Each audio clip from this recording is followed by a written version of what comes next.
আসসালামু আলাইকুম। বার্তা বৈঠক সংবাদ বুলেটিনে স্বাগত জানাচ্ছি আমি সজীব সরকার। প্রথমেই সংবাদ শিরোনাম। রাষ্ট্রীয় সহায়তায় দল গঠন করলে জনগণ হতাশ হবে বললেন তারেক রহমান।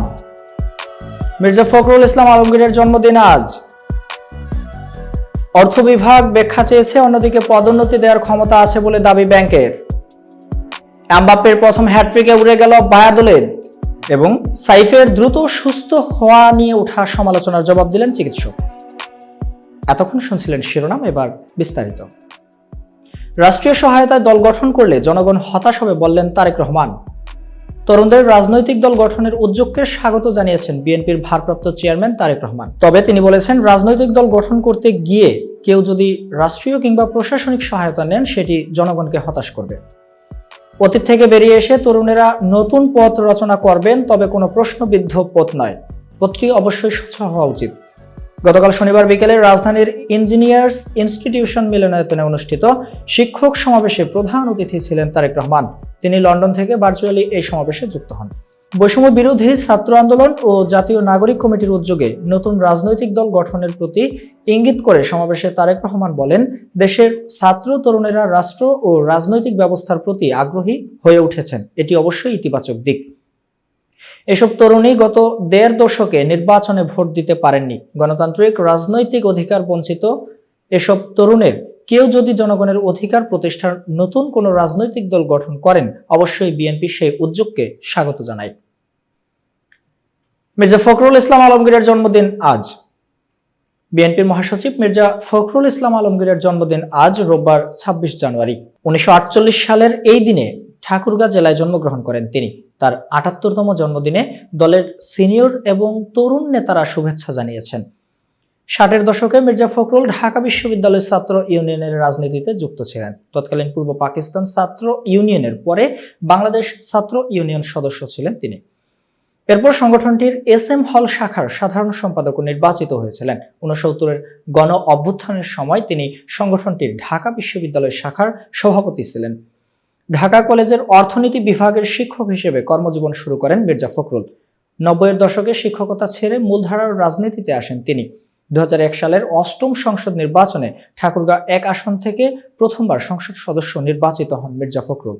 ২০১১ সালে বিএনপির মহাসচিব খন্দকার দেলোয়ার হোসেনের মৃত্যুর পর প্রথমে তিনি দলটির ভারপ্রাপ্ত মহাসচিব হন। এরপর ২০১৬ সালে বিএনপির মহাসচিব হিসেবে নির্বাচিত হন তিনি। অর্থ বিভাগ ব্যাখ্যা চেয়েছে, অন্যদিকে পদোন্নতির ক্ষমতা আছে বলে দাবি ব্যাংকের। রাষ্ট্র মালিকানাধীন সোনালী অগ্রণী জনতা ও রূপালী ব্যাংকে পদ ছাড়া পদোন্নতি দেওয়ার সুযোগ নেই। এ ব্যাপারে নিষেধাজ্ঞা রয়েছে অর্থ মন্ত্রণালয়ের আর্থিক প্রতিষ্ঠান বিভাগের। তারপরও এ ৪ ব্যাংক সম্প্রতি ৭,০০০-এর বেশি ব্যাংকারকে পদোন্নতি দিয়েছে। এর আগে ব্যাংকগুলো অবশ্য আর্থিক প্রতিষ্ঠান বিভাগের অনুমোদনও নিয়েছে। এতে বিভাগের শীর্ষ পর্যায়েরও সমর্থন রয়েছে বলে জানা গেছে। এদিকে যারা পদোন্নতি পেয়েছেন তারা খুশিতে ইতিমধ্যে মিষ্টি খাওয়ানো প্রায় শেষ করেছেন। এ নিয়ে তাদের সঙ্গে সহকর্মী, সহমর্মী, আত্মীয় পরিজন ও বন্ধু শুভানুধ্যায়ীদের এখন ফেসবুকে, ফোনে ও ইমেইলে অভিনন্দন জানানো ও শুভেচ্ছা বিনিময় চলছে। এরকম অবস্থায় এসে ৪ ব্যাংকের কাছে ওই পদোন্নতি দেওয়ার বিষয়ে ব্যাখ্যা চেয়েছে আর্থিক প্রতিষ্ঠান বিভাগ। ১৫ জানুয়ারি ৪ ব্যাংকের ব্যবস্থাপনা পরিচালককে আলাদা চিঠি পাঠিয়ে ২২ জানুয়ারির মধ্যে ব্যাখ্যা চেয়েছে বিভাগটি। সোনালী সহ ৩ ব্যাংক নির্দিষ্ট সময়ের মধ্যে ব্যাখ্যা দিলেও আরেকটি ব্যাংক তা করেনি, আবার সময়ও চায়নি। এমবাপ্পের প্রথম হ্যাটট্রিকে উড়ে গেল ভায়াদোলিদ।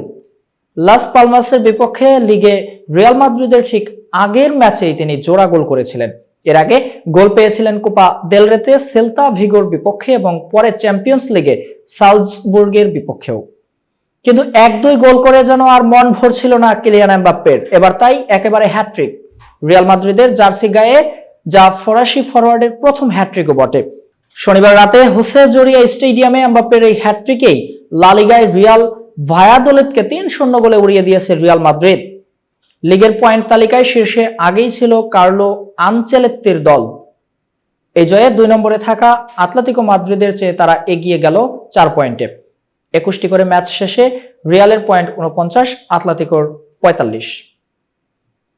সাইফের দ্রুত সুস্থ হওয়া নিয়ে ওঠা সমালোচনার জবাব দিলেন চিকিৎসক। বলিউড অভিনেতা সাইফ আলী খানের বাড়িতে প্রবেশ করে তাকে ছুরিকাঘাতের ঘটনায় নানা তথ্য প্রকাশ্যে আসছে। মধ্যরাতে বাড়িতে প্রবেশ করে 6 বার ছুরিকাঘাত করা হয়েছে। পরে রক্তাক্ত জখম অবস্থায় হাসপাতালে নেওয়া হয় অভিনেতাকে।